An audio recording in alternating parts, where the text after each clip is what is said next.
very big problem. Each year, millions of people suffer from severe headaches that affect their enjoyment of life, not to mention their productivity at work. In fact, according to one estimate, headaches cost individuals and businesses more than $50 billion each year. This is one of the reasons research into headaches has become a worldwide effort.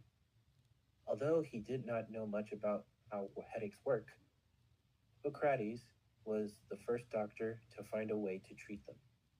By 400 BCE, Hippocrates had discovered that the bark from willow trees was useful in treating pain. He made a white powder from the tree's bark and gave it to his patients. Hippocrates did not know it, but he was actually prescribing a natural chemical in willow bark called salicin. When a person eats salicin, the chemical is changed inside his or her body into salicylic acid. It turns out that salicylic acid is good for stopping pain, including headache pain, but it is bad for a person's stomach.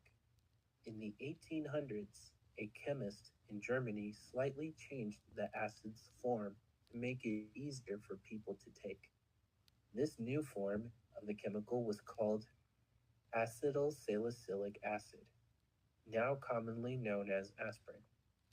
Aspirin was used throughout most of the 1900s to treat headaches, but doctors had little idea about what really caused headaches. When doctors can diagnose the cause of a disease, they can find better ways to treat it. Therefore, as technology developed, doctors began to use it to learn more about the human brain and about headaches. Currently, doctors classify headaches into two general types: primary and secondary.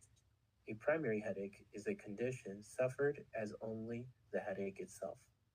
On the other hand, a secondary headache is one caused by another physiological condition, such as an infection or a tumor. For primary headaches, doctors have determined three possible causes. One kind of primary headache is caused by stress. Doctors usually call these tension headaches, and they are characteristically felt on both sides of the head as a dull, steady pain.